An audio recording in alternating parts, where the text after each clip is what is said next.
शाय फारसी technology, यानी जितनी भी टेक्नोलॉजी, अब टेक्नोलॉजी में 3 चीज़ें 4 चीज़ें हम ऐड करेंगे।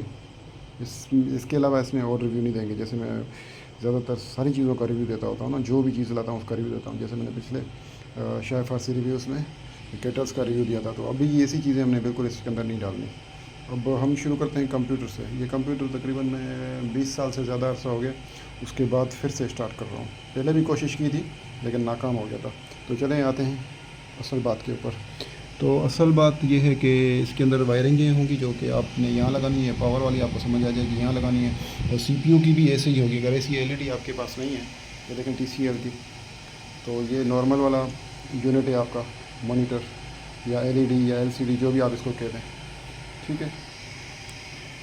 तो इसकी तार और सीपीयू की तार, दोनों की तार एक जैसी हैं। अभी ये केटल लाए हैं, उसका मैंने रिव्यू करना था और वो साउंड कर रही है, तो बस इसको इग्नोर कीजिएगा। तो ये पहला मेरा रिव्यू है। और ये इसका कीबोर्ड है। कीबोर्ड की यूएसबी जो वायर्स होती हैं, ये पोर्ट्स होती हैं, यहाँ पर आपने किसी में भी लगा देनी है तो वो यूज़ हो जाएगी। कीबोर्ड हो गया, माउस हो गया, या वाईफाई हो गया, ब्लूटूथ हो गया, या जितनी भी सारी चीज़ें वो इसमें आ जाएंगी। आसान हो गया। और उसके बाद अगर ये पावर नहीं आती, इसमें ये पावर बटन किसी में आगे होते हैं, किसी में पीछे होते हैं। तो मुझे ये एलईडी बहुत पसंद आई थी। एलईडी कहें या एलसीडी कहें या मॉनिटर कहें, ये फ्लेक्सिबल है ना, एडजस्ट कर सकते हैं हाइट के हिसाब से, ऊपर नीचे ये हो जाएगी।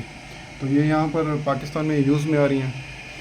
ये इसका पावर बटन है जो ग्रीन हो चुका है। और ये इसके देखें, अभी ये बिल्कुल भी काम नहीं कर रहा।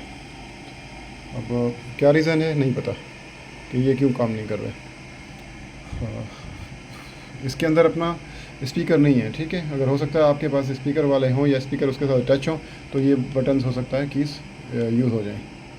अब ये चीज़ हो गई। और किसी का सीपीयू यूँ होगा, ये देखें सीपीयू यूनिट किसी का यूँ होगा, ये टावर में, और किसी का डेस्कटॉप में होगा साइड में। ये डेस्कटॉप भी हो जाता है क्योंकि इसमें जो डीवीडी है वो उल्टी लगी हुई है।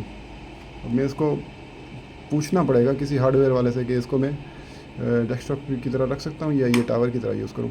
पर्सनली मुझे टावर पसंद है। और मैंने बहुत महंगे वाला यूनिट बनाया था, लेकिन चलो चीप से स्टार्ट करते हैं ताकि सीखने में नुकसान हो तो कम ही हो। तो उम्मीद है आपको वीडियो बर्दाश्त हो गई और बहुत जल्दी जल्दी बोलने की कोशिश की थी। और अब ये ऑफ़ हो जाएगा तब इसको अनवायरिंग करके फिर प्लग इन करेंगे और दोबारा से हम आपको बताएंगे। बिल्कुल ही इजी है, कोई इसमें इशू नहीं है। वहाँ से आपने चेक किया, आप लाए और आसानी से आपने इसको प्लग किया। सारी वायर्स को प्लग करने के बाद उसके बाद आपने ये 2 शू लगाने हैं, ठीक है। 2 शू आपने बाद में लगाने का। एक भी शू आपने लगा दिया ना तो वायरिंग करते हुए आपको हल्का सा करंट या अर्थ लग सकता है। ये तीसरा शू केटल का है, इसको हम निकाल देते हैं। इसके सिर्फ 2 शू हैं, एक है सीपीयू का और एक है मॉनिटर का। 2 शू हैं सिर्फ। इनके अंदर मैंने टीज इसलिए लगाई हुई है कि इसकी शू की जो पिन्स हैं वो बहुत मोटी हैं। और जो मैंने अच्छे वाले जीको के लगाए हैं ये इशू कर रहे हैं। तो आपने ऐसे बिल्कुल भी बटन्स यूज़ नहीं करने। और एक्सटेंशन वायर अगर आपने यूज़ करनी है ना, तो जो बनी हुई रेडीमेड होती है वो बिल्कुल भी नहीं लीजिएगा, क्योंकि मैंने इलेक्ट्रिक शॉप चलाई है, उसके अंदर बिल्कुल ही थर्ड क्लास किस्म की चीज़ें होती हैं। अगर बना नहीं हो एक्सटेंशन वायर तो अपनी ही बनवाइएगा अच्छी वायर्स लगा के। कम से कम 729 उसमें तार होनी चाहिए, ओरिजिनल वाली कॉपर में। और अच्छे वाले उसमें बटन्स हों डिफरेंट वाले, जिसमें लैपटॉप शू हो जिसमें 3 पिन्स होते हैं। वो मैं कल इंशाल्लाह बनाऊँगा। ज़रा यहाँ पर अंधेरा है और लाइट भी चली जाएगी। और जब मैंने बड़ा यूनिट बनाना है तो उसके बाद मैंने ये एलईडी यूज़ करनी है उसके ऊपर। उम्मीद है आपको वीडियो कुछ बर्दाश्त हो गई होगी। Thanks for watching.